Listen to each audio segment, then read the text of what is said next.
Surgery की भाषा में अगर कहूँ खास करके, तो कविता का अनुवाद जब मैं करता हूँ तो वो एक तरह से ओपन हार्ट सर्जरी होती है। मतलब क्या है कि जब हमें उस कविता के जिस भाषा में हिंदी की कविता है उस भाषा के कलेवर के भीतर जाकर अंदर जो एक धड़कता हुआ हृदय होता है कविता का, उस हृदय को अपने भाषा के कलेवर में ट्रांसप्लांट करना होता है।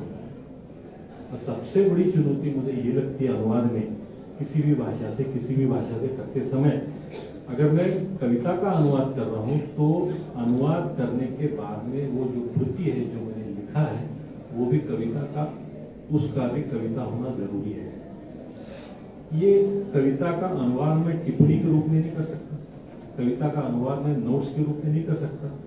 जो अनुवाद करने के बाद में जो मैंने लिखा है वो कविता के रूप में अपनी भाषा में खड़ा होना जरूरी है उसका, नहीं तो वो, और कविता के जो लक्षण है, महत्वपूर्ण लक्षण की अनेकार्थता, उसमें जो कई शैलियां होती है, जैसे विनोद कुमार शुक्ल का आप सब लोग भली भांति जानते हैं, उनकी कविता की शैली किस तरह की है, असंभव सी है, इतने उसमें पेचे, इतने अर्थ निकलते रहते हैं, शब्दों को विशिष्ट रूप से वो प्रयोग करते हैं।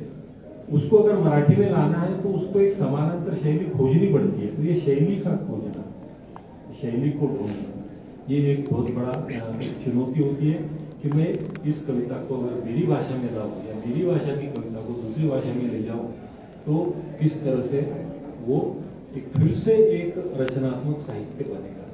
ये मुझे लगता है सबसे बड़ी इसमें चुनौती है। और भी बहुत सारे पेज अनुवाद में आते रहते हैं।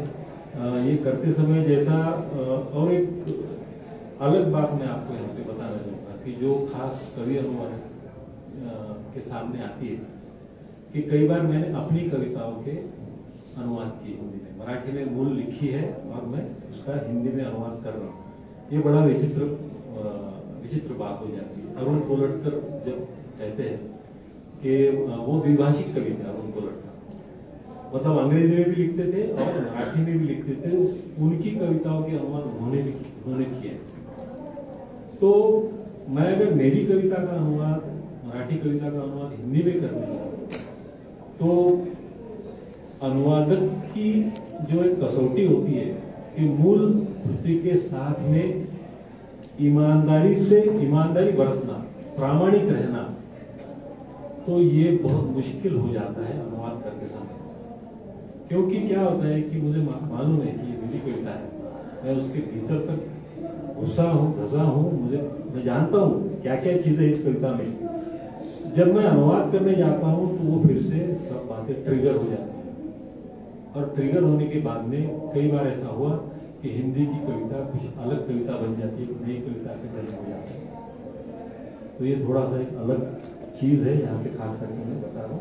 कवि अनुवादक के को मतलब उससे सामना करना पड़ता है। तो ऐसे वक्त ये प्रामाणिकता वगैरह जो बातें हैं वो थोड़ी सी बाजी में हो जाती है, नई कविता लिखी जाती है अपने हाथ से। इस तरह के बहुत सारे पेज है, और भी बात करेंगे। प्रफुल्ल जी, आपने बहुत महत्वपूर्ण बात कही कि जब आप अपनी ही कविता का अनुवाद करते हैं तो वो एक नई कविता आपके सामने खड़ी होती है। मैं इत्तेफाक इसलिए रखता हूँ इस बात से कि बाद में पता चला कि गीतांजलि के बहुत सारे ऐसे गीत जिसे रविन्द्रनाथ ठाकुर ने अनुवाद किया, वो एक नई कविता है, एक नया गीत है ये, और इससे भी फर्क पड़ता है। अरविंदाक्ष जी, आपसे एक मैं ये जानना चाहता हूँ कि कुछ अनुवादक हैं जो सिर्फ अनुवाद का काम करते हैं, वो स्वयं लेखक नहीं है, लेकिन आप जैसे तमाम ऐसे लोग हैं जो लेखक भी हैं और अनुवाद का काम करते हैं। इन दोनों के काम में क्या किसी तरह का फर्क आ जाता है?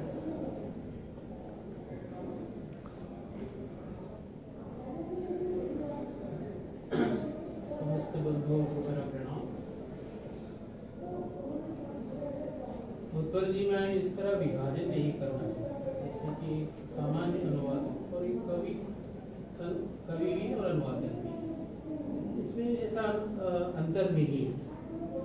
अंतर वहाँ है जहाँ कवि अनुवादक हो या अनुवादक हो, यांत्रिक ढंग से एक भाषा से दूसरी भाषा में जब अनुवाद करेगा तो एक यांत्रिक अनुवाद ही होगा। उससे जो सही जो संप्रेषण होना चाहिए अर्थात जिस संवेदना का सम्प्रेषण होना चाहिए वो नामुमकिन है। लेकिन जब एक अनुवादक, चाहे वो साधारण अनुवादक हो या कवि अनुवादक हो, अगर उसमें पूरी तरह से जो शीर्षक बहुत ही सार्थक है, अनुवाद का अंतराग होना है, तो उस अंतराग तक, जैसे कि मैं अनुवाद को अनुवाद कहने से बेहतर ये समझता हूँ कि वो अनुसृजन है। अनुवाद ही अपने आप में एक सृजन है, सृजनात्मकता है। उस सृजनात्मकता तक पहुंचने की ताकत जिस किसी अनुवादक में है या कवि अनुवादक में है, वो एक बेहतरीन अनुवाद प्रस्तुत कर सकता है। और मैं ये मान रहा हूँ कि भारतीय भाषाओं में कुछ अनुवाद जो है कि इतने बेहतरीन हैं और कुछ अनुवाद ऐसे भी हैं जिनका संप्रेषण भली भांति होता नहीं है। ऐसे कई अनुवाद मैंने देखे हैं और ऐसे भी अनुवाद देखे हैं जिससे उस भाषा की वो पूरी जो सघनता जो है अनुवाद में बढ़ गई। और जैसे कि भारतीय भाषा और विदेशी भाषाओं की तुलना करते समय मुझे ऐसा लगा, विदेशी भाषाओं से जो भी अनुवाद करते हैं, मैं एक उदाहरण आपको देना चाहता हूँ कि अभी हमारे साथ एक यादवेंद्र जी थे, वो अंग्रेजी से अनुवाद करते हैं। मैंने उनसे पूछा, क्या आपको स्पेनिश आती है, क्या आपको इतालवी आती है? नहीं, वो अंग्रेजी से करते हैं। ठीक है, तब तो जैसे कि वहाँ इतनी मतलब मेहनत के साथ वो लोग अंग्रेजी में करते हैं। मुझे अभी याद है कि एक इतालवी नाटक है, आप लोगों ने सुना होगा, 6 characters in search of an author, जो एक ऑथर की खोज में उस नाटक के 6 पात्र खोज में निकले हुए हैं। ये इतालवी मुझे आती नहीं, अंग्रेजी अनुवाद भी मैंने पढ़ा नहीं है। मैंने पढ़ा मलयालम के एक प्रसिद्ध नाटककार, उनका नाम है जी शंकरपिल्ले, वो नहीं रहे, हमारे वहाँ के स्कूल ऑफ ड्रामा के डायरेक्टर थे, और उन्होंने उसका मलयालम अनुवाद किया। सिर्फ मैंने उस मलयालम का तो क्या है, इतालवी, देन इंग्लिश, देन मलयालम, इस तरह से है।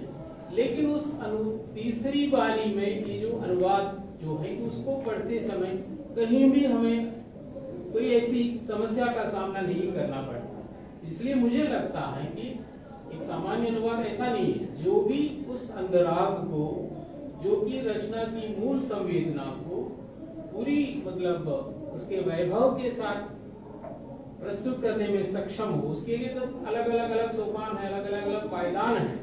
उन पायदानों से गुजर कर अगर जब एक व्यक्ति जो है कि अनुवादक जो है, चाहे वो कवि अनुवादक ही क्यों ना हो, कवि अनुवादक में है कि उनमें एक कविता ही है, तो कविता का अनुवाद करते समय उसे थोड़ी बहुत सहूलियत होती है। लेकिन अगर कोई वही आदमी जैसे जो किसी दूसरी रचना का अनुवाद करे तो वो सहूलियत नहीं है। कवि अनुवादक कविता का अनुवाद करते समय उसकी कविताई की ताकत से उसमें एक कवितात्मकता को बनाए रखने और उसके अंतराग को पकड़ने और उसकी संवेदना को पूरी तरह से सम्मिलित करने में वो सक्षम निकलता है। अरुण कमल जी, आप तो कई भाषाओं में आपकी आवाजाही है, कई भाषा बोली बालियों में उनकी आपकी गहरी संपृक्ति है, आपने तमाम तरह के अनुवाद किए हैं। हम लोग आपसे ये जानना चाहते हैं कि मूल रचना के बरक्स अनुवाद में हम क्या क्या खो देते हैं। अगर इसे एक मिसाल के तौर पर मैं ये कहूँ कि क्या अनुवाद तो किसी कालीन को पीछे से देखने जैसा है?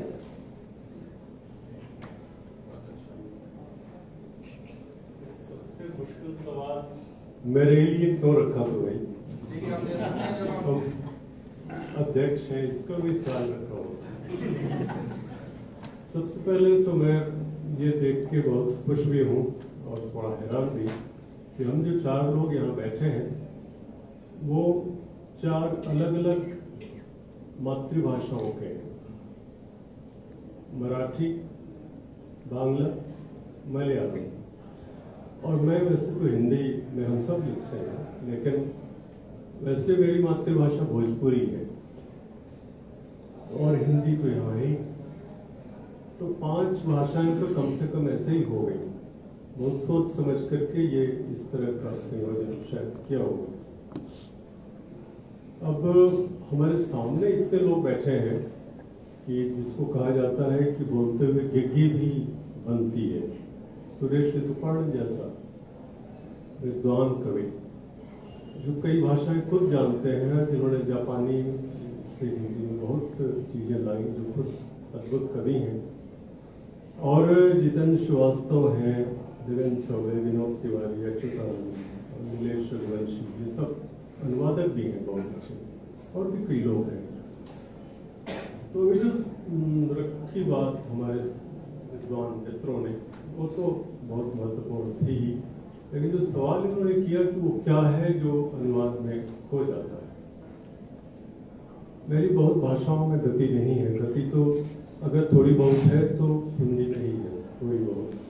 कुछ अंग्रेजी में जानता इसलिए हूँ कि रोजी रोटी के लिए वो उसको पढ़ना भी पड़ा, पढ़ाना भी पड़ा।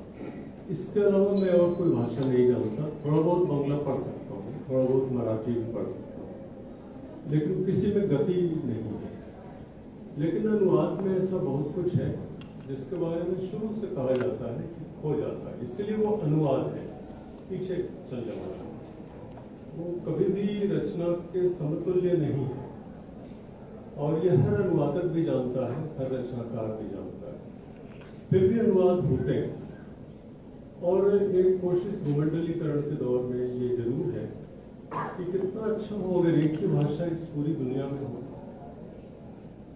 जाहिर है कि जिसका राज होगा उसकी भाषा हो, जिस मान लीजिए अंग्रेजी हो, मान लीजिए, इतना आसान तो है नहीं। लेकिन क्या ये संभव है? अनुवाद के जरिए ये संभव होता है कि दुनिया में जितनी भी भाषाएं हैं वो सब रहें, और जहां है वहां रहें, और बराबरी से रहें, और यहाँ से वहां आवाजाही हो। अब अनुवाद में होता क्या क्या है? मैंने जो अनुवाद कुछ किए तो कुछ निजी कारणों से किए, वो देखने के लिए कि जैसे घड़ी साज होता है, तो हम बचपन से ही ये सोचते आए कि आखिर ये घड़ी चलती क्या है, ये होता क्या है इसमें। और सारे पुर्जे खोल देने के बाद फिर पता चलता है कि ये अभी पता नहीं चला कि आखिर ये होता कैसे। और फिर आप उन पुर्जों को इकट्ठा करना चाहें तो हमेशा ऐसा होगा कि कुछ पुर्जे छूट जाएंगे, कुछ गलत लगेंगे, लेकिन घड़ी शायद चलने लगेगी। तो अनुवाद करने में घड़ी चलती तो है, लेकिन पुर्जे इधर उधर हो जाते हैं, और कभी कभी अलार्म अगर लगाया 4 बजे का तो हो सकता है वो 3 ही बजे बजे, तो ऐसा भी होता है। तो ये होता है। दूसरे की वो जो अनुवादक होता है, जो सीखने के लिए अनुवाद करता है, तो वो उस महरी की तरह भी होता है, घर में काम करने वाली, जो जानती है कि कोने, हर कोने सांधी में क्या है, उससे कुछ भी छुपा नहीं होता। तो कविता कैसे बनती है ये जानने के लिए भी अनुवाद करना जरूरी होता है। आखिर उसने ये बनाया कैसे?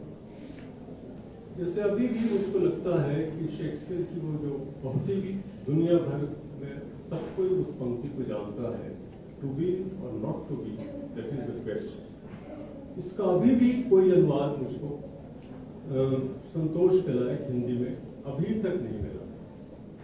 यानी कुछ चीजें ऐसी होती हैं जिनका अनुवाद बहुत ही कठिन होता है, और ये कविता के लिए खासतौर से। आप देखिए कि हिंदी में अनुवाद बहुत हुए, और जो नई कविता के दौर के कवि हुए उनके बाद उनके अनुवाद ज्यादा हुए, अंग्रेजी में भी और दूसरी भाषाओं में भी दुनिया में। निराला का नहीं हुआ, बहुत ही कम हुआ, अंग्रेजी में भी बहुत कम, प्रसाद का भी बहुत कम। ये सबसे कठिन कवि है अनुवाद करने के लिए, और लेकिन फिर भी अनुवाद तो होता है, दुनिया के महान कवियों का होता है सबका, वो सब बहुत कठिन है। तो खोता क्या है? रॉबर्ट फ्रॉस्ट की जो बहुत प्रसिद्ध पंक्ति है कविता की परिभाषा के लिए, whatever gets lost in translation is poetry। कविता वो है जो अनुवाद में खो जाती है। इसका जवाब जो दिया वो W.H. Auden ने दिया, और वो दिया कपाफी, ग्रीक कवि कपाफी के अनुवादों की भूमिका लिखते हुए।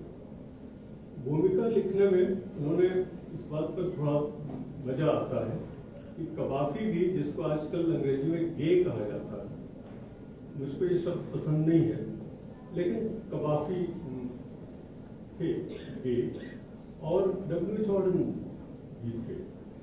डब्ल्यू जॉर्डन ने जो भूमिका लिखी है काफी, उसमें इसका जिक्र किया रॉबर्ट फ्रॉस्ट की बात, और कहा कि भाई कविता में केवल ध्वनि नहीं होती, सिर्फ नाद सौंदर्य उसमें नहीं होता जो खोता है, और इसलिए आप कहते हैं कि जो खो जाता है वही कविता है।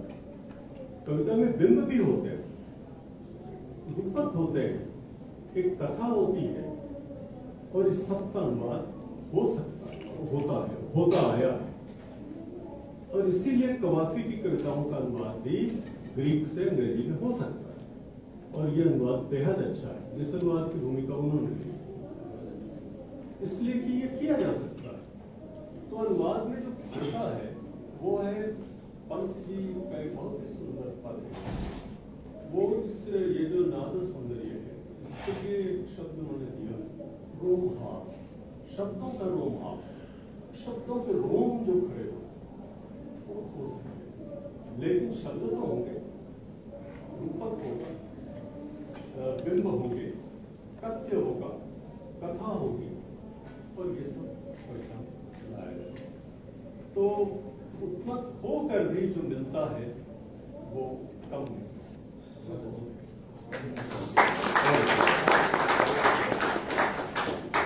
बहुत महत्वपूर्ण बात कमल जी ने कही ये बात।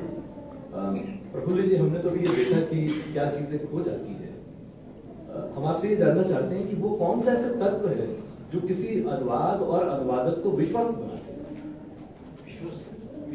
विश्वसनीय बना। अच्छा, होने वाली चीजें तो बहुत सारी है, लेकिन बहुत कुछ खो जाता है, इसलिए अनुवाद ही न करना ये कोई उसके ऊपर इलाज नहीं है।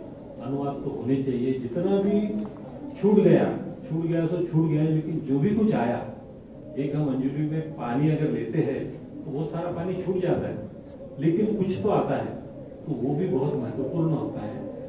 इसलिए अनुवाद करना बहुत जरूरी है। सब इसमें विश्वसनीयता की बात है। आपने बहुत अच्छा मुद्दा यहाँ पे छेड़ा है।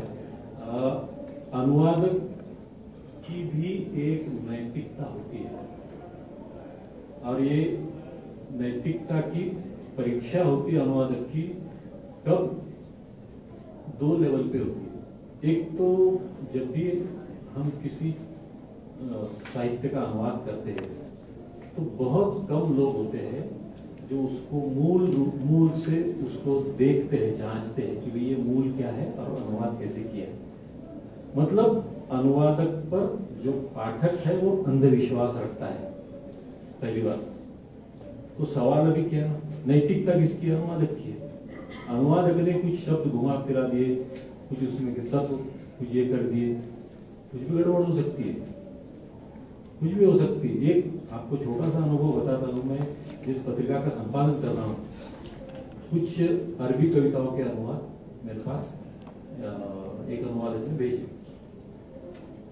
भेजने के बाद मैं थोड़ा पढ़ तो लिया मैंने, और उसके बाद में मैंने उनसे संपर्क किया, कोई आपने कौन सी कविता के अनुवाद किए, जरा मुझे भेजिए। तो उन्होंने नाम भेजे, कविताएं भेजी नहीं। तो फिर थोड़ा नेट पे सर्च करके मैंने मूल कविताएं ढूंढ के निकाली। मूल कविता और मेरे हाथ में जो अनुवाद थे प्रकाशन के लिए भेजे हुए, उसमें इतना फर्क था कि मतलब मैं फूल कहूं तो उसने पानी लिखा है। इतना मतलब कोई बिंबों का कोई संबंध नहीं, कविता का कंटेंट का संबंध नहीं, कुछ नहीं। और फिर मैंने उनसे पूछा, उन्होंने मूल देखा और आपने देखा, इतना फर्क क्यों है? तो उन्होंने एक नया शब्द मुझे सुनाया कि सर वो क्रिएटिव ट्रांसलेशन है। क्रिएटिव ट्रांसलेशन ये क्या चीज है? ये तो मैं पहली बार सुन रहा हूँ, इतने सालों से अनुवाद कर रहा हूँ।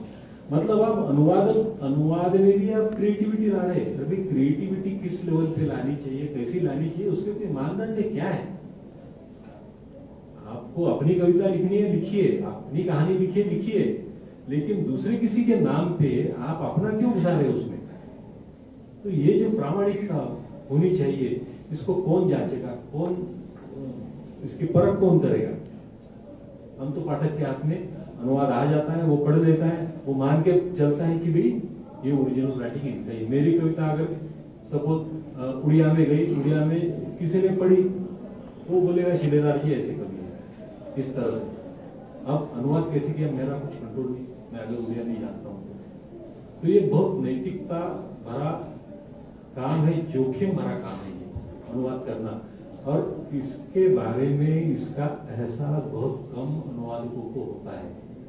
अपने धुन में अनुवाद करते चले जाते हैं। बहुत स्ट्रिक्टली देखता हूँ ये अनुवादकों की जो एक फौज होती है, हर भाषा में उत्साही अनुवादक होते हैं, एंथुसियास्ट। अरे ये कविता मुझे बहुत पसंद आई, ये कहानी मुझे पसंद आई, मैं इसका अनुवाद ठोक दिया, किसी पेपर को, किसी पत्रिका को भेज दिया, संपादक ने छाप दिया। ये धड़ल्ले से हो रहा है, संपादक भी उसको कोई क्रॉस चेक नहीं कर रहा है।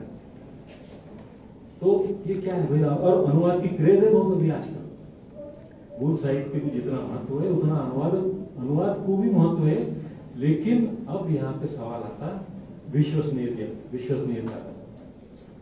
तो इसके लिए क्या एक कुछ व्यवस्था होनी चाहिए, कुछ उसके लिए होना जरूरी है विश्वसनीयता का। और एक दूसरा मुद्दा मैं आपको यहाँ पे बताना चाहूंगा कि जब भी किसी साहित्य का अनुवाद करने का निर्णय अनुवादक लेता है तो ये निर्णय जो है ये एक, मैं तो बोलता हूँ कि ये पॉलिटिकल निर्णय होता है।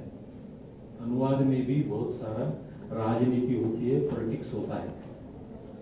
क्योंकि मैं जब दूसरी भाषा से मेरी भाषा में अनुवाद कर रहा हूं तो मुझे पहली बात ये पता होना चाहिए कि उस भाषा की परंपरा क्या है। मैं असमी से अगर नीलिम कुमार को अनुवाद कर रहा हूं तो मुझे पता चाहिए नीलिम कुमार का स्थान क्या है असमी भाषा में। हिंदी से मैं अगर नीलेश जी का अनुवाद कर रहा हूं तो मुझे पता चाहिए नीलेश जी की भूमिका क्या है, उनकी स्टैंड क्या है, कविता के बारे में उनकी राय क्या है।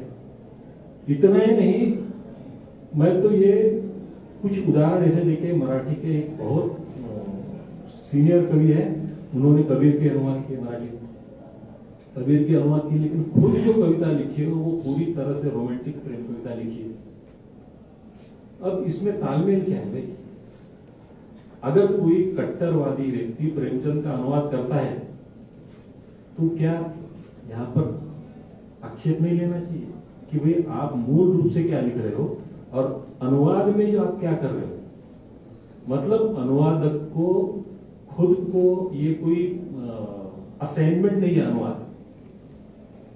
अनुवादक को मैं असाइनमेंट की तरफ के नजरिए से नहीं देखता हूं। अनुवाद एक कमिटमेंट है हमारी।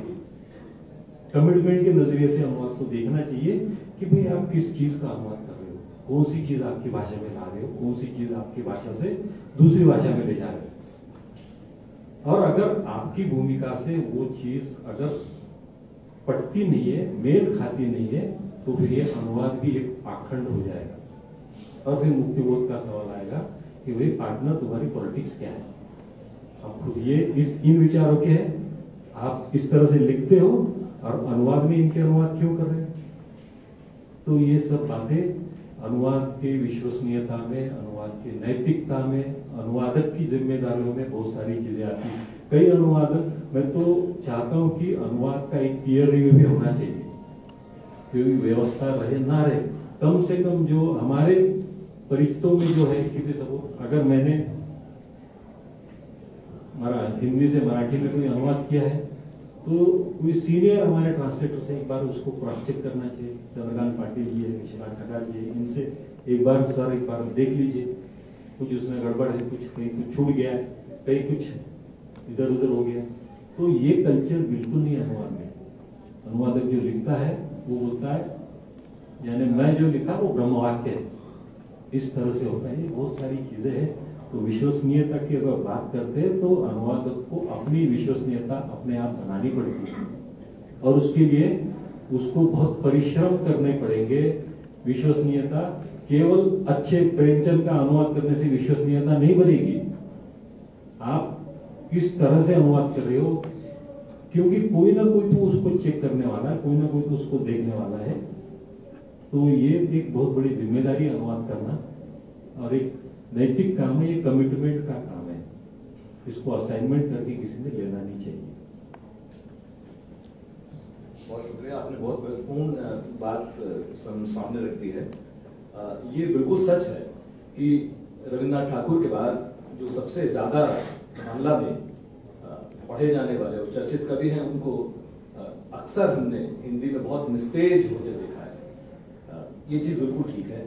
अभी हाल ही में कुछ अनुवादकों से बातचीत हो रही थी, कुछ वरिष्ठ अनुवादक भी थे। एक वरिष्ठ अनुवादक ने बहुत बिल्कुल आप समझिए कि इरिटेट होते हुए बहुत हार्श ढंग से उन्होंने एक बात कही कि उत्पल, अनुवाद की दुनिया में तमाम खोटे सिक्के चल रहे हैं। अरविंदाक्शन जी, क्या आप इस बात से इत्तेफाक रखते हैं? क्या इस तरह का कोई अनुभव आपके साथ है, कुछ साझा करना चाहें? आपकी बात तो सही है, क्योंकि सिर्फ अनुवाद के क्षेत्र में ही नहीं है, रचना के क्षेत्र में भी है, दूसरे तमाम क्षेत्रों में चल रहे हैं, अनुवाद के क्षेत्र में भी हमें सहमत होना ही पड़ रहा है। लेकिन आपने ये जो कहा, जो प्रफुल्ल जी ने भी जो कहा कि अनुवादक की नैतिकता जो, अगर उस पर उसकी पूरी निष्ठा है तो एक अच्छा अनुवाद निकल कर आए, अगर नहीं है तो छोटे सिक्के निकल के आए। जैसे मैं अपने ही एक उदाहरण से, मतलब कितना कठिन है अनुवाद का कार्य, ये दिखाने के लिए आपसे क्षमा मांगते हुए एक उदाहरण दे रहा हूँ। मैंने कई वर्ष पहले बादल सरकार, जो आपकी भाषा के प्रसिद्ध नाटककार हैं, उनका नाटक है एवं इंद्रजीत। एवं इंद्रजीत का मैंने मलयालम में अनुवाद किया, लेकिन मेरी मूल भाषा अंग्रेजी, गिरीश कर्नाड का जो अंग्रेजी अनुवाद है, तो मैंने कई अपने मित्रों से जो नाटक से परिचित हैं, उन समीक्षकों से, उन रचनाकारों से बातचीत हो, गिरीश कर्नाड ने किया है तो वो अच्छा अनुवाद ही होगा, क्योंकि वो मूल नाटककार हैं और कई भाषाओं से परिचित हैं, तो आप कर सकते हैं अंग्रेजी से। और कई लोग अंग्रेजी से ही करते हैं, ये जरूरी नहीं, मुझे बांग्ला तो आती नहीं। लेकिन मेरे मन में ये समस्या आ गई, तो यहाँ तक मेरे काम को सीमित नहीं करना चाहिए। हमारे यहाँ केरल में एक बुजुर्ग अनुवादक थे, उनका नाम है रवि वर्मा जी। रवि वर्मा जी ने करीब, उन्हें बांग्ला आती थी, उन्होंने करीब 3 दर्जन उपन्यासों का बांग्ला से मलयालम में किया, अंग्रेजी से नहीं है, मूल बांग्ला से उन्होंने किया। तो मैंने ये समस्या उनके सामने रखी, मेरे पास एक अनुदित रचना है, छोटी सी है, नाटक है, और आप कहीं से इस मूल रचना को मंगाइए, क्योंकि वो कई प्रकाशकों से परिचित थे रवि वर्मा जी। उन्होंने मूल रचना जो कि एवं इंद्रजीत का, उस रचना को मंगाने का कार्य किया और मुझे बिठाया। फिर जैसे हम दोनों साथ साथ बैठकर ये देखा कि पहला जो संवाद है वो कैसा है, और मेरा गिरीश कर्नाड का जो अंग्रेजी ट्रांसलेशन है वो कैसा है, और मेरा अनुवाद, तो रवि वर्मा जी मूल मलयाली, तो इसीलिए 3 को रखकर हमने एक तरह से एक्सरसाइज किया।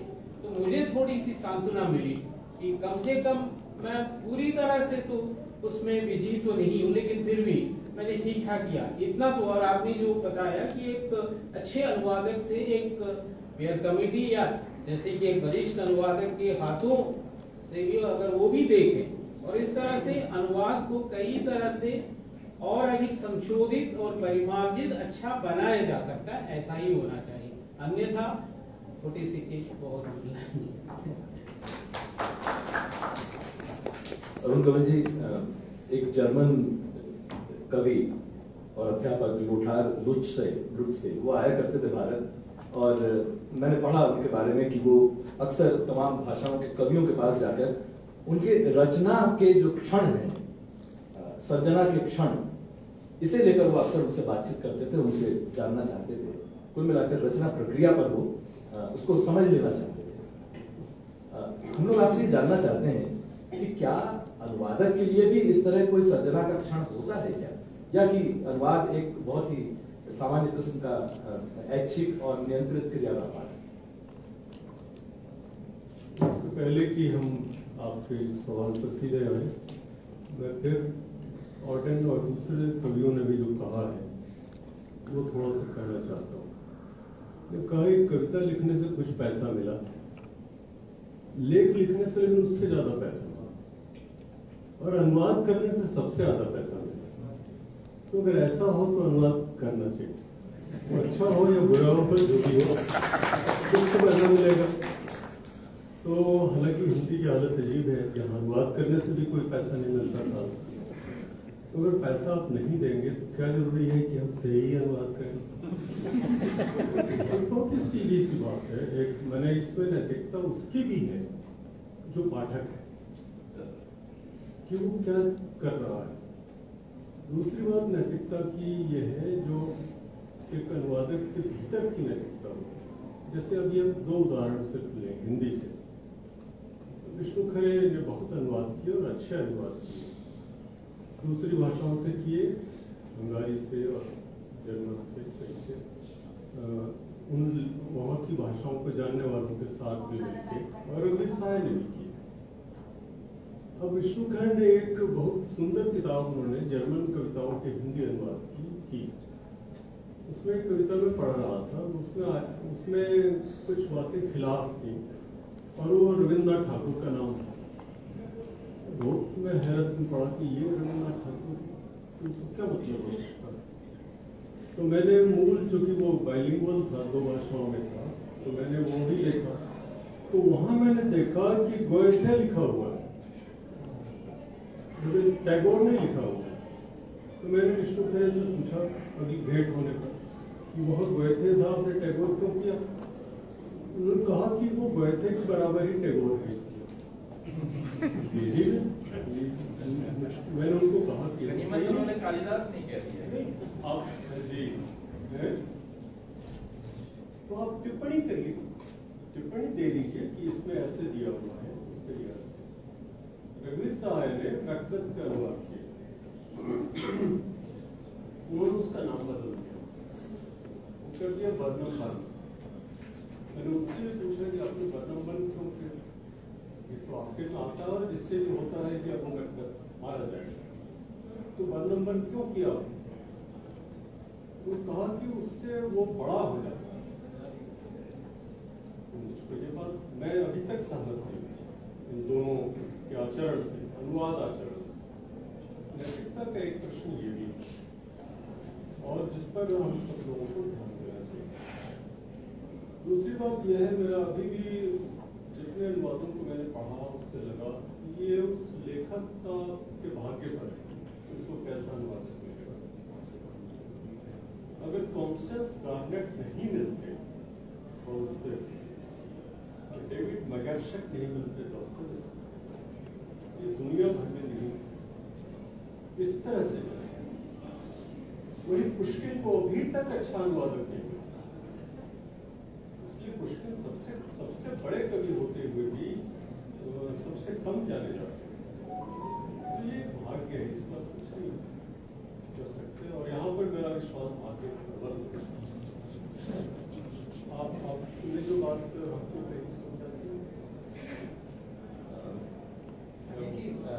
आपसे हम लोग जानना चाह रहे थे कि क्या जिस तरह से एक सर्जना का क्षण होता है, हाँ, वैसे क्या अनुवादक के लिए भी ऐसा कोई सर्जना का क्षण होता है? वैसा हो सकता है और ये बहुत खास घड़ी अनुवादक के लिए हो सकती है अगर वो स्वतंत्रता सुखाई कर रहा तब।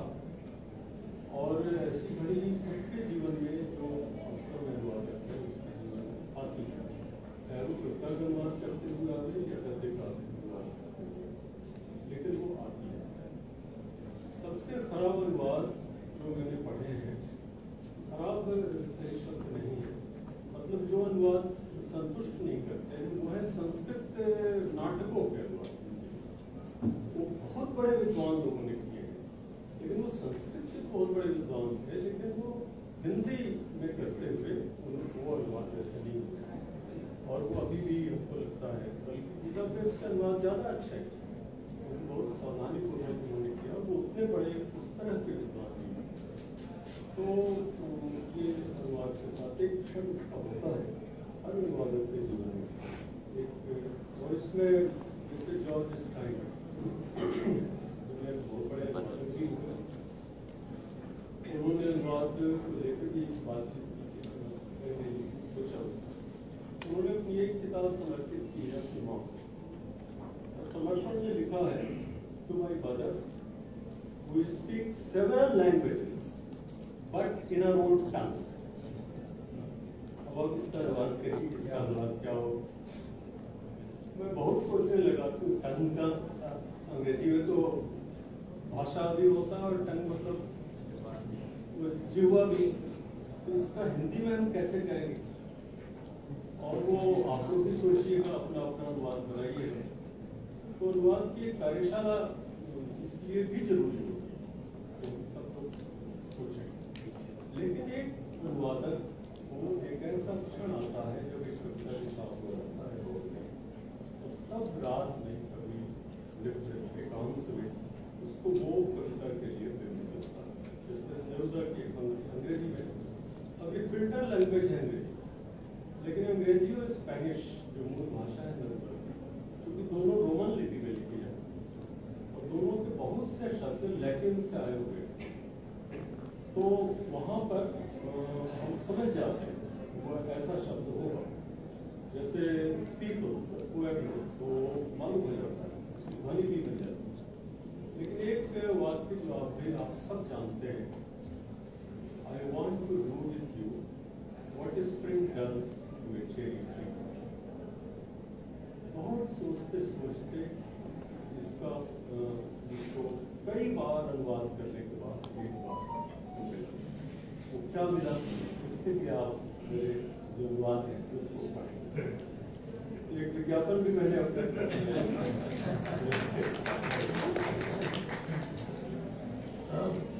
समय की समस्या है और बहुत सारे सवाल हैं अभी जो अनुत्तरित पूछे जाने चाहिए। कुछ बोलते हैं अगर बोलना चाहें तो जापानी के एक बात।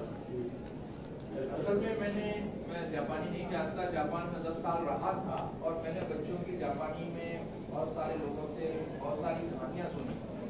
छोटे बच्चों के लिए लिखी गई वही कहानी 2 पेज में है, बड़े लोगों के लिए लिखी वो 10 पेज में है, और जो नोबेल लॉरिएट है जब उसको लिखता है तो 60 पेज में भी लिखता है।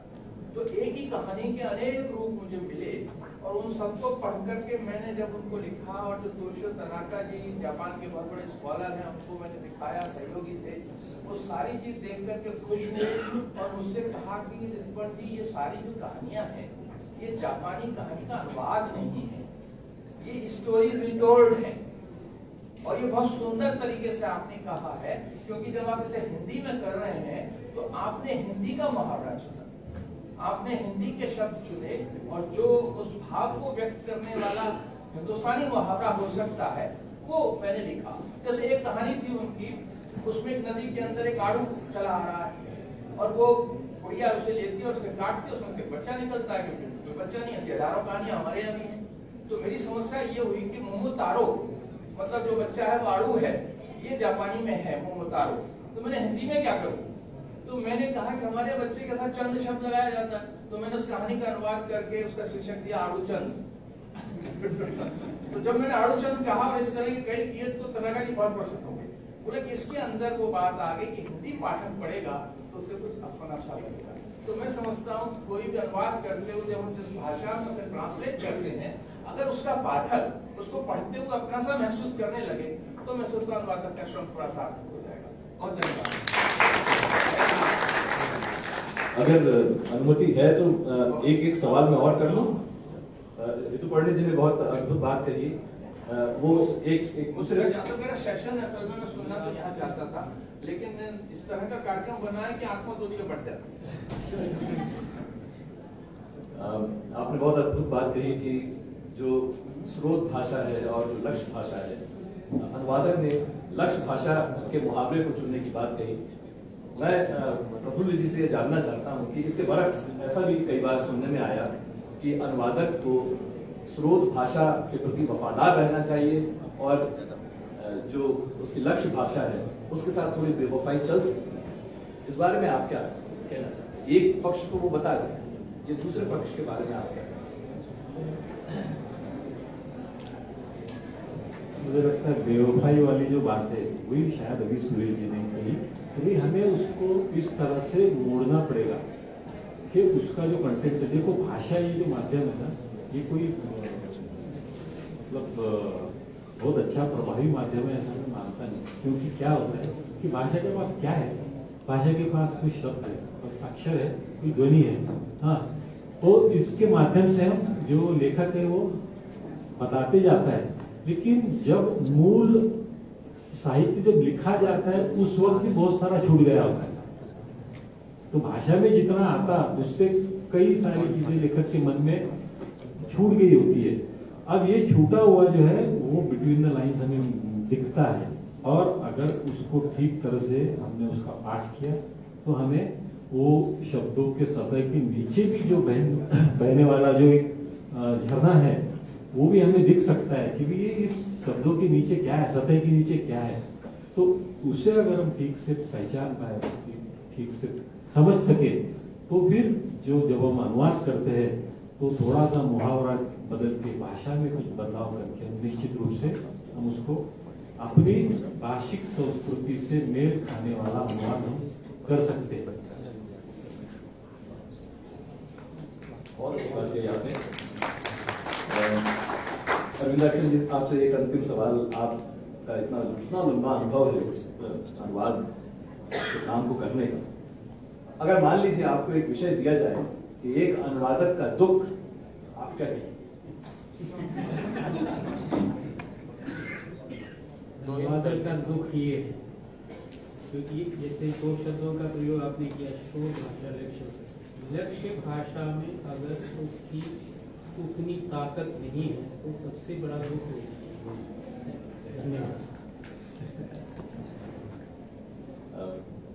फिर भी अगर जैसे कि अनुवाद करे फिर वही वाली बात आ जाएगी, छोटी सिक्के वाली बात आ जाएगी। अरुण कमल जी से एक अंतिम सवाल कि हमने इतिहास में भी देखा है कि जब जब किसी भारतीय लेखक को, लेखिका को कोई अंतर्राष्ट्रीय पुरस्कार मिलता है तो कुछ दिनों तक अनुवाद को लेकर काफी सरगर्मी रहती है। तो क्या आपको लगता है कि अनुवाद के दिन फिरने वाले हैं? अनुवाद के दिन कभी गए, वो गए, बिना अनुवाद के हम रह नहीं सकते।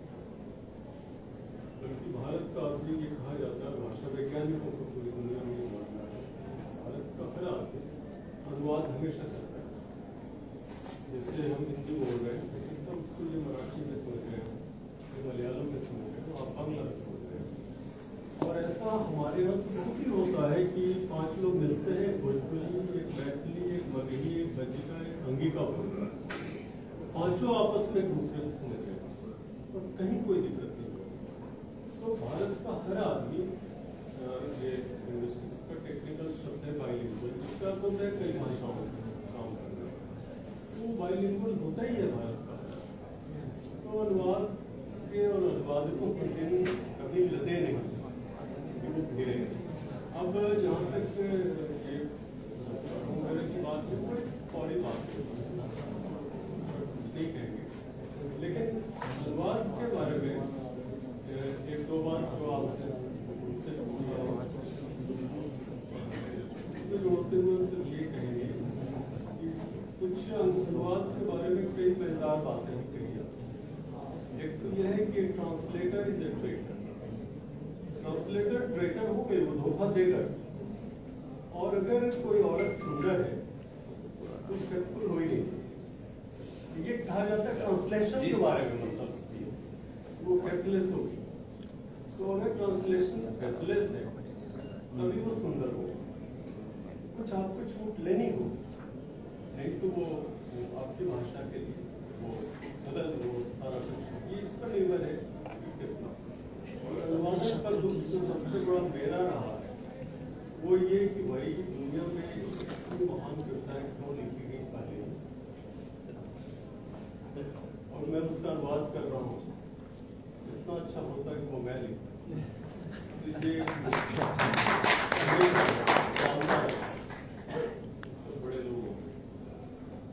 बहुत बहुत धन्यवाद प्रफुल्ल जी, अरविंदाक्षन जी, अरुण कमल जी, और आप सभी इतने मनोयोग से आपने सुना और इतनी खूबसूरत बातें अनुवाद को लेकर आज इस सत्र में हमने कि आपकी तरफ से यदि आप कुछ पूछना चाहें। अनुवादक की नैतिकता को लेकर अभी जो बात कर रहे हैं जी, एक दौर में मदन लाल मधु, नरोत्तम नागर, मुनीष सक्सेना बहुत अनुवाद किया, हिंदी के बहुत सारे पाठकों को साक्षर करने का काम किया, लेकिन उन सारे अनुवादों को दूसरे प्रकाशकों ने बिना नाम के छापा पिछले 30 साल में, 40 साल। इसको लेकर हिंदी में चर्चा होनी चाहिए। माँ उपन्यास को हम सब जानते हैं, लेकिन उसके अनुवादक कौन है उसके बारे में हिंदी में कोई बात नहीं। और इसी तरह बहुत सारे रूसी उपन्यास हैं और भी। तो मुझे लगता है कि अनुवाद की नैतिकता को लेकर इस पक्ष को भी ये तो सोचना हो नैतिक प्रकाशक के नैतिकता। ये हिंदी समाज के लिए भी है, सिर्फ प्रकाशक तक नहीं, हिंदी समाज भी इसके प्रति सचेत हो और इस पर सवाल करे, इस पर बात करे। जरूर। शुक्रिया।